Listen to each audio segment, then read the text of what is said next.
نبتة اليازير هي عبارة عن شجيرة قصيرة، العرشات ديالها كيكونوا قصار وكتختلف على حسب المنطقة فين كنلقاوها. بزاف ديال الناس ما كيعرفوش باللي إكليل الجبل هو الاسم المشرقي ديال اليازير المغربي، وكيوقع لهم واحد الخلط ملي كيشوفوا وصفات يعني في مواقع التواصل الاجتماعي. بالنسبة لليازير من النباتات المعروفة المغربية صراحة اللي واعره وعندها فوائد بزاف وكتحتل واحد الصداره عالميه.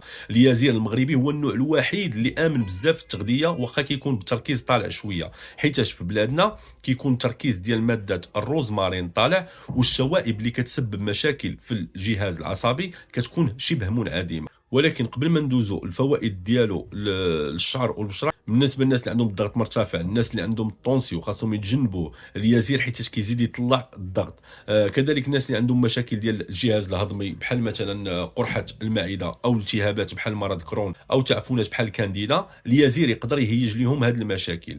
بالنسبه لكذلك الاطفال ما كنعطيوش للدراري الصغار اللي العمر ديالهم قل من 6 سنوات حيت كيشكل عليهم واحد الخطوره على الكبده ديالهم. اليازير الاخضر المجفف، الجميل في اليازير انه واحد النبته مميهه فيها الماء بزاف، الا شدينا العريش ديالو كنحسوا بالجلده ديالو بحال الكاواتشو، واللون ديالها من التحت فضي. هذا النوع كيحافظ على كميه كبيره ديال الماء في الانسجه ديالو، داكشي علاش سواء استعملنا اخضر او مجفف يابس الفرق في المواد المفيده ما كيفوتش 10%، يعني بحال بالنسبه للبنات اللي بغاو يديروا شي وصفه يعني للبشره، فنعطيكم واحد الوصفه ديال الحبوب اللي عندهم لاطراس ديال الحبوب. كنديروا محلول ديال اليازير، المكونات معلقه كبيره ديال اليازير يابس او جوج عريشات خضرين متوسطين زائد نص لتر ديال الماء مغلي. الطريقه كنخليوه يطلق في الماء مغلي لمده ديال 5 ديال الساعات، من بعد كنحطوه فوق العافيه يغلي مزيان حتى كيعقد وكنصفيوه. بالنسبه للطريقه ديال استعمال هذا المحلول، كندهنوا به البشره ديال الوجه والرقبه والجسم الا كان فيه حبوب، كنخليوه واحد نصف ساعه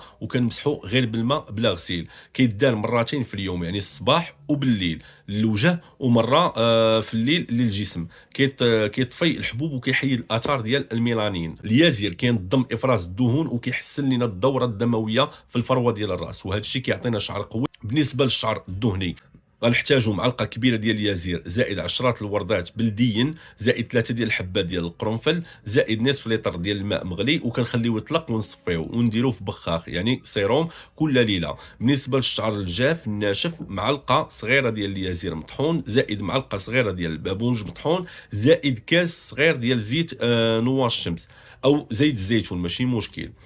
مهم كنغليوه غليه وحده ونخليوه ليله كامله يطلق مزيان، ونصفيوه وندهنوا به الجلده ديالنا والشعر ساعه قبل الغسيل 2 مرات في الاسبوع. ركزوا معايا وحاولوا تقيدوا هاد المكونات هذه. ثالث حاجه بالنسبه للناس اللي متضرر لهم الشعر من المواد الكيميائيه بحال داك يعني اللي كيكونوا كيرطبوا بزاف ولا كيديروا شيشوار بزاف، غادي نحتاجوا واحد عرق ديال الخرقوم بلدي يابس بلا طحين زائد 2 ورقات ديال سيدنا موسى زائد معلقه كبيره عظم لافوكا محكوك زائد كاس ديال زيت نوار الشمس. الطريقه غادي نغليو غليه وحده ونخليو ليله كامله حتى يطلق، وندهنوا به الجلده والشعر ساعه قبل الغسيل. اللي عجبكم الفيديو تبارطاجيو، والسلام عليكم.